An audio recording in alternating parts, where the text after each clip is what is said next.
legislature are present to the House of Representatives in the form of bills. And there are many types of bills short as. But we want to know first, what is a bill? A bill could be defined as a proposed law or legislature that is about to be enacted into a law. So we want to look at the stages how a bill can be enacted into a law. Remember, we said one of the primary functions of Parliament is to make laws. So we want to look at the lawmaking process by the legislative arms of government. But let's first examine the types of bills that we have. Having known what is a bill, that a bill could be defined as a proposed law or legislation that is about to be enacted into a law. So one, we have public bill. This is a law that affects the interests of the general public, short as that deal with public health or education. So if a proposed law or legislation is about to be enacted into a law, and this particular proposed law, which we call a bill, specifically has to do with public issue like health and education, we title it as a public bill. We also have what we call appropriation bill. This has to do with the spending of public funds. So in other words, if a particular bill, let's say the Ministry of Finance, is presenting to Parliament with regards to how government should spend, that types of bill is referred to as appropriation bill. We also have the private bill. These are bills applying to a particular class of persons or area.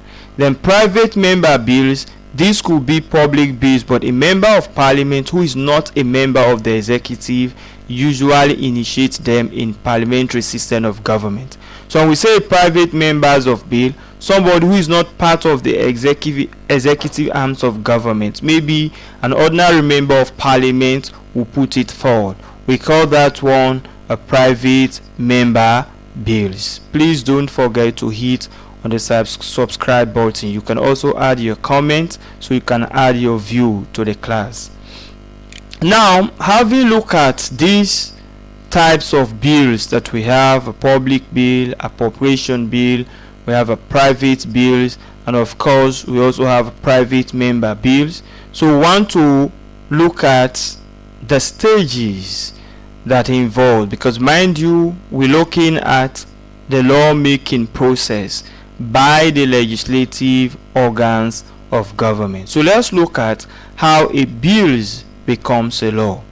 So usually bills pass through several processes in the House of Representatives. These processes are: one, you have the drafting and scrutiny, drawing the bill in a legal manner and examining it to ensure that the principle of proposed laws are maintained. So the first thing is, it involves the drafting and scrutiny. That is, you have to draft the bill that suits, that work within the mandate of drafting of a law. Then from there we have first reading, which is the second stage. During the first reading, the title of the bill is read by the clerk of the house, who later on circulate copies of the bill to honorable members. In this stage, the bill is not going to be debated yet. What the clerk of Parliament will do will just announce the title of the bill. That is, let's say this is a bill on abortion. So having announced the title of the bill, they can now circulate copies of that bill to honorable members of Parliament so that they have time to go through it and read.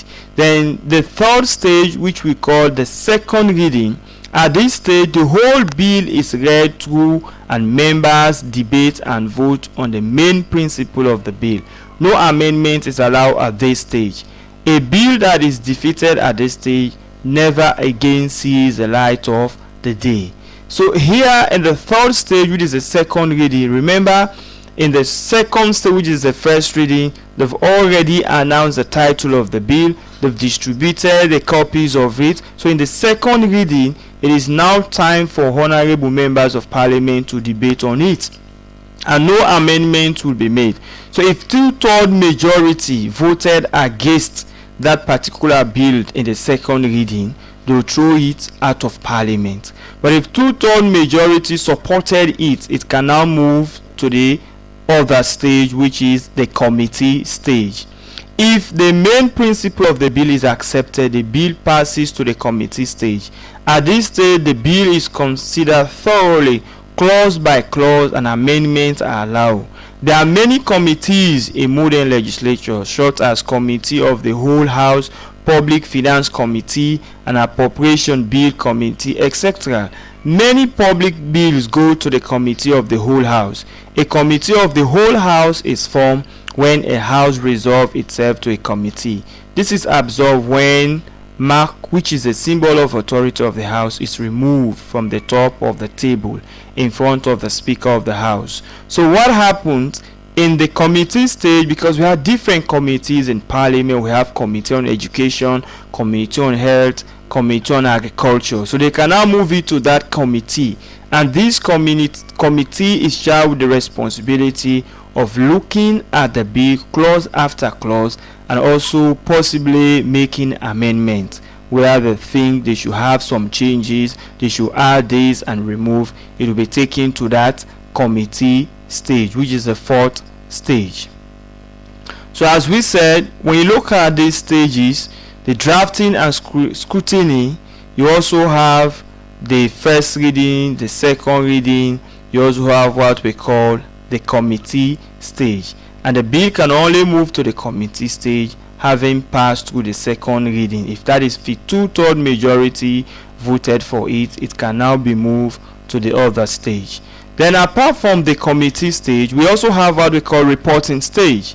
Bills move from the committee stage to the reporting stage. At this stage, further amendment to the bill could be allowed, but generally bills from the Committee of the Whole House are easily approved at the reporting stage. So those committees, those members of Parliament who are part of those committees, they've made their amendment, they've changed certain clauses, they now move on to the reporting stage, wherein the bills will now move from the committee stage to the reporting stage. They now move and report for further amendment to be allowed within the bill. Then of course, after that process, you have the third reading, which is the sixth stage.